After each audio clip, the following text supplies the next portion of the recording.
You're listening to Inside Israel Today with Gil Hoffman on the Land of Israel Network. Hello and welcome to Inside Israel Today, here on the Land of Israel Network on thelandofisrael.com, broadcasting from Jerusalem, where it's another beautiful day. The kids have gone to school, the traffic is back in the streets, and Rosh Hashanah is on the way, when we're going to stop that traffic again and have the kids back home from school. And then God will be the one who'll be busy. He will be busy, hopefully, inscribing us in the book of life for a good and sweet year, judging our actions of the past year. We're all waiting for that important verdict from God, who truly controls the world. And a year ago at this time, I had a very exciting show where I took my audio engineer, Mr. Ben Bresky, to the community of Kedumim in Samaria, in the biblical heartland of the Jewish people, and right around the corner from where God gave the Jewish people a blessing near Har Bracha, the mountain of blessing, where there was a honey farm, and still is. The honey farm of a relative of mine, Yael Farbstein. And that honey won the International Award for Honey that is given in North Carolina every year. I believe it was called like the Black Jar, something. That was a honey test that was given sight unseen without knowing where the honey was from. And these blind taste testers, who, as far as I know, are not Jewish or evangelical Christian or have any connection, decided that the honey from the land of milk and honey happened to be the best honey in the world. And so this was very exciting when she won this award.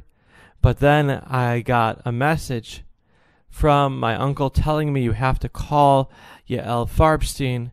Her honey farm has been ransacked by Arabs. And so Ben and I came to that honey farm. We saw her beehives full of dead bees who were burned alive in a terrible act of vandalism. And we interviewed her, even though her English wasn't very good, translating what she said. In her, we videotaped it wearing her whole beekeeper outfit. I recommend you watch that show. And we heard about the terrible tragedy because Rosh Hashanah was coming up, and she didn't have the honey to be able to meet the demands of her customers. Now, sure enough, people listen to that show from around the world, including an organization, people working for an organization called Israel 365, which is a company that reaches out to Christian evangelicals and tells them about the good coming out of Israel. And they conducted a fundraising drive for the honey farm of Yael Farbstein. And huge amount of money, I believe $30,000 in small donations came from all over the world to help her honey farm. And because of that, she was able to buy new equipment. Keep in mind, it wasn't just the hives. Her equipment that was used to take the raw honey and make it into real consumer eatable honey. I'm not a honey making expert, but there are very expensive machines that do this work, were completely destroyed. She was able to buy new equipment thanks to mostly Christians around the world who cared about her devastating story. And so I spoke to her last night. I wanted to update my listeners about what's going on with Yael Farbstein today. And she was overjoyed. When I contacted her, she said, we were just on the way to you today. We got something happened. We didn't end up going to you today, but we will soon. We have a jar of honey for you. And she told me that not only did they refurbish all and buy new equipment, but they also moved it to a safer place. Her honey farm was outside the city limits of Ktumim, the community in which she lives. Her community is gated. The area where she and other farmers had built up an industrial zone was not, and therefore it was unsafe. And so now it's in a place that's safe, and she has an alarm system and everything over there, and her honey is protected. And so you would think that she would have had a much easier time. But what happened, ladies and gentlemen? It didn't rain enough. Now, it's very nice that we have Jews who care a lot about Israel, Christians who love about Israel, who listen to this show, and it's very nice that you proved over the last year you're willing to donate when a tragedy like this happens. But what are you going to do about the rain? All we can do is pray, ladies and gentlemen, and we believe God listens to our prayers. So let's pray that there will be rain in that biblical heartland of the Jewish people for the coming year. So the Farbstein family will be able to provide the honey that people enjoy here in Israel and that wins competitions around the world. Now, she also told me that her neighbor suffered a similar tragedy to what she went through last year. She had a neighbor there in that, I guess for lack of a better word, we'd call it an industrial zone, where they grew olive trees and used those olives in order to make olive oil. That is one of the 7 species, the products, the agricultural products of the land of Israel going back to the days of the Bible. And so this olive farm was ransacked again by apparently local Arabs who are not very good neighbors. And perhaps it's easier to move a honey-making operation from outside the fences into the fences and make it safe. It's much harder to uproot a bunch of trees. And now, just to be fair, there have been incidents of Jews burning down Arab olive trees also. It works both ways, unfortunately, around here. Or land that Arabs work that because of security reasons, the IDF prevented them from going to their trees. And so people do have complaints on both sides. But it would be very sad if because of this act of vandalism, those olives that are used to make olive oil will not be usable, and there won't be enough olive oil for Hanukkah, which is now only, about 3 months away. And we use olive oil to light our menorahs, our Chanukiot. So look, this just shows how the holidays in Israel are so tied to the land of Israel, that we are really living the biblical dream over here. That with all due respect to the beautiful lives that Jews have around the world, God wanted there to be Jews living here on the land of Israel, working that land and using it to practice their religion. And we as religious Zionists would like to believe that God also wants there to be a state of Israel, in which we're able to practice that religion here on the land that God gave the Jewish people. And having a state of Israel is not easy. It's not easy to run a country, especially when it's a very unique country, a country that's a Jewish country, a country that's a democracy, a Jewish state and a democracy together. And those concepts normally work beautifully together. but lately there have been challenges in how we act as both a Jewish state and a democracy.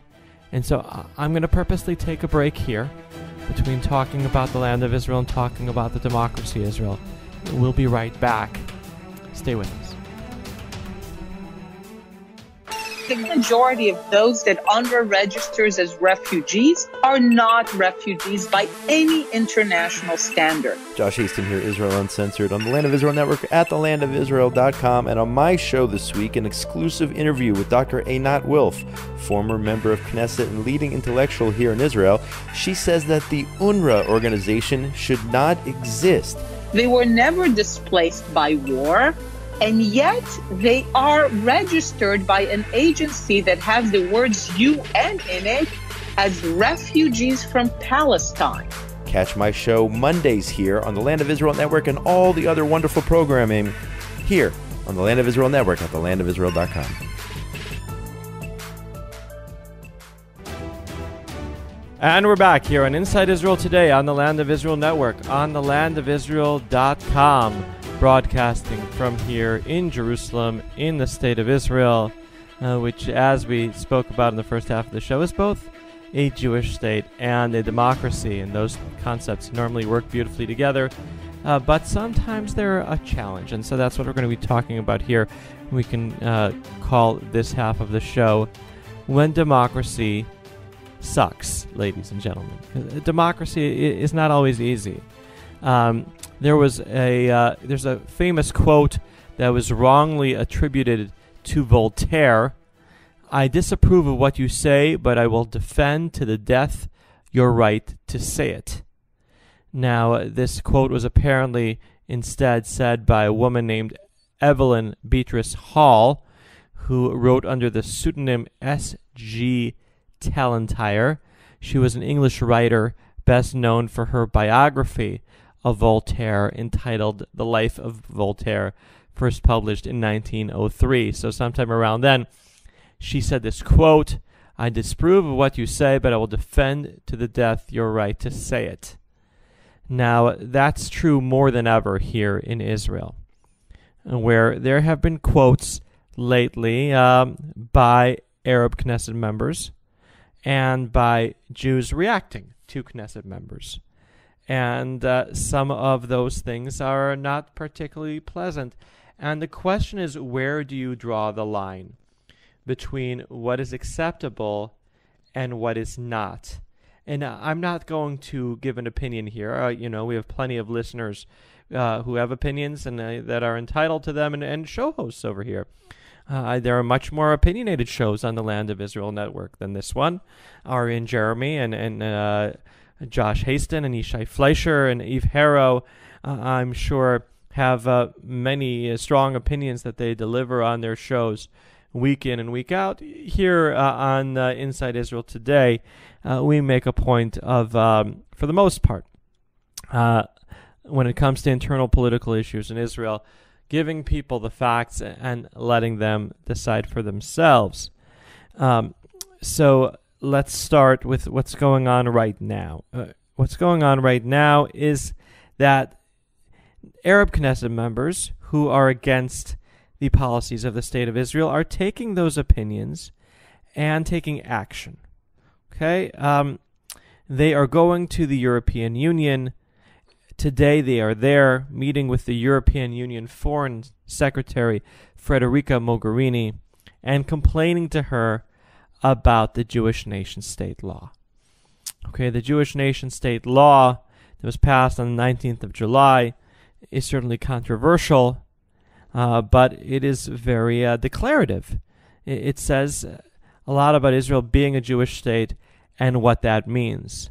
There are no real operative clauses there that would definitely change anything, but I understand that they are very upset about this law.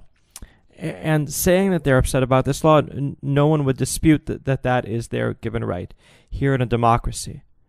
But going abroad and lobbying against the law, asking the European Union to condemn Israel for this law, that's a lot more controversial, and I wouldn't be surprised if the those who have other shows here on the Land of Israel Network would say blatantly that should not be permitted.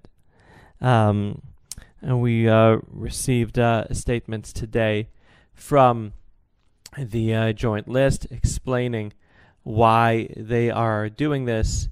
They said that it's very important to them to get the international community involved in trying to get this law changed, that perhaps if there would be pressure from the European Union on Israel, telling Israel that they're violating international law, which I don't really understand how they could claim that, but whatever. Perhaps even get the European Union to threaten Israel with cutting off ties, that Israel would be pressured to change the law. Now, the truth is, I don't think it could work. Israel right now is diversifying its economy. The European Union is under a lot more pressure to stop doing business with Iran, with all due respect. And they've managed to stand up to that pressure to the detriment of their own people and their own economy, but fine, they have the right to do that. I don't think what the Arab MKs are doing will help their case in any way. Now, another red line that they teeter around is calling Israel apartheid. Okay, I've been to South Africa. I've seen the effects of apartheid. I learned a lot about apartheid in the Apartheid Museum. A lot of that museum, you learn about how the people advocating against apartheid, the lawyers who were working to fight apartheid day in and day out, were Jews there in South Africa.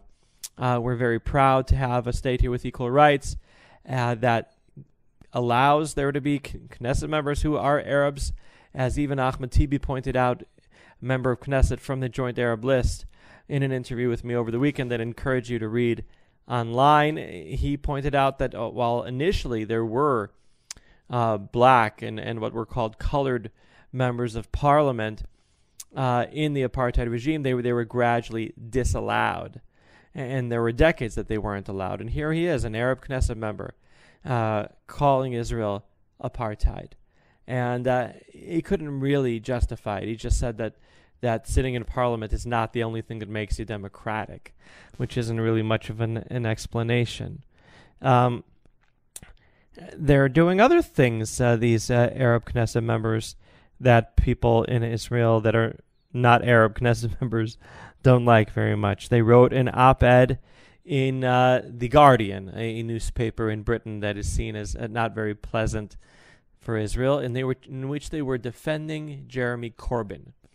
Jeremy Corbyn, the leader of the Labour Party, who has not only made statements that are anti-Semitic, has actually taken action in supporting Hamas and Hezbollah, terrorist organizations that are working to destroy the state of Israel. The people of Israel and the Jews in Britain have really united against Jeremy Corbyn, and there are Arab Knesset members write an article in The Guardian defending him. Absolutely, they're right to do it. But you can decide for yourself, ladies and gentlemen, whether these Arab Knesset members have crossed the red line. Our Minister of Diaspora Affairs and Education, Naftali Bennett, said this morning in a message that he sent to me, there's no greater hypocrisy than that of TB and their supporters. They sit in the comfort of Israel's democracy, living off Israeli taxpayers, while they spend their time not working to represent their constituents and improving the lives of Israel's Arab community, but writing letters to the international media in support of anti-Semites and supporters of terror. Indeed, they've shown their true colors by going out of their way to voice unanimous support for a man who has been labeled an existential threat to the British Jewish community. They've chosen to stand up for a man who honored the planners of the Munich massacre.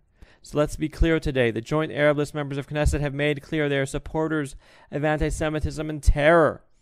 I call on the Speaker of the Knesset to censure in the strongest terms the activity of these MKs, especially Tibi, who as Deputy Speaker of the Knesset chose to use his position of honor in Israeli democracy to give legitimacy to voices of hatred and racism.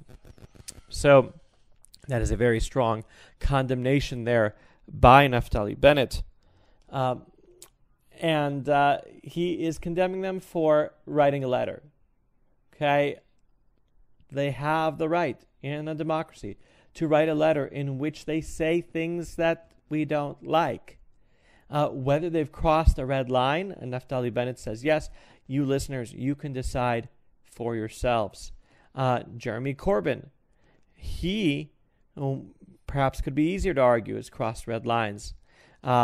He is actually making Jews feel that they're not safe in Britain, especially if he would come to power. And there are constellations within British politics that would allow that to happen. And that could really result in there being a lot of British Jews deciding that they don't feel comfortable living in Britain anymore and coming here. And we, of course, invite them to join us here in Israel. Wonderful British Jewish community in Netanya on the coast here in particular. We in Jerusalem, we don't mind so much that our property values go up, and the cost of living and the ability for us to purchase an apartment is harder because there are so many people making aliyah. That's a very good reason that our life is more difficult. Come on, bring them on. Bring more people here. The more the merrier. So this is another question of democracy, of whether what's called in the United States crying fire in a public theater. That red line has been crossed. Now, there are also Jewish members of Knesset who say things that are, let's call them problematic, and let you decide whether they cross red lines. So, in response to the Arab Knesset members going to the European Union and writing this letter defending Jeremy Corbyn, a member of Knesset from the Bayit Yehudi party, Moti Yogev, said, this is the land of Israel, not your land. Go out. Okay. Well, they are citizens of the state of Israel. Member of Knesset, Yogev. They are very much citizens just like you, even though they don't happen to be Jewish. Member of Knesset TV said in response, I told you to take he's a doctor, so he said, I told you to take your medicine 3 times a day. Did you forget? And member of Knesset Jabarin from the Joint List Party said to him, you're the one who should go out. No, neither of them should go out. This is the land of Israel, the land of the Jewish people. But there are Arabs living here too, and we defend their right to live here in a democracy. Now, another member of Knesset said something that could make people feel uncomfortable from the Likud party. There's a member of Knesset named Miki Zohar. You probably haven't read very much about him in the Jerusalem Post or other newspapers. He's not among the more prolific members of parliament. He said that the Arabs have a right to be on our beaches.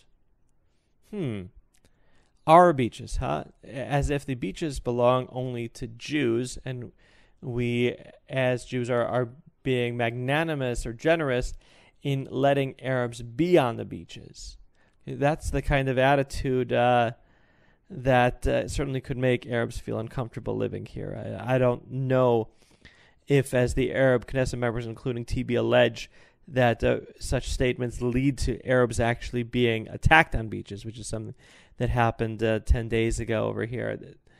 That might be going too far, those allegations, but I can definitely understand why hearing such a statement would make people feel uncomfortable. And that's what democracy is, ladies and gentlemen. Democracy sucks. Democracy is not pleasant at times. Democracy is what makes people suffer. But alternatives are even worse. And we have to endure that here, living in a Jewish state that is also a democratic state.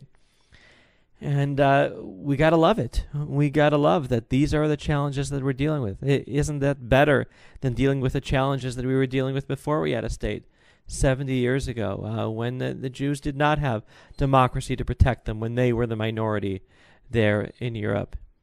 And so I'm very thankful as Rosh Hashanah approaches that we are living here in a Jewish state, in a democratic state that has a bright future and is succeeding and thriving despite all the challenges that it's facing today.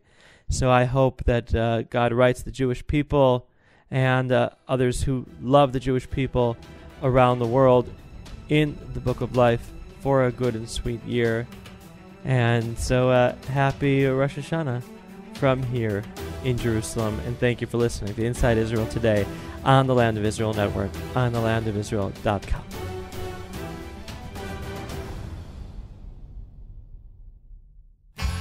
Hi, this is Eve Harrow, host of Rejuvenation on the Land of Israel Network. You can hear a new show from me every Sunday, and every day of the week, shows from another one of my very talented fellow show hosts. Reach me, Eve, at thelandofisrael.com, and keep listening, everybody. We love your feedback. The Land of Israel, coming at you every day, every week. That's the Land of Israel Network on thelandofisrael.com.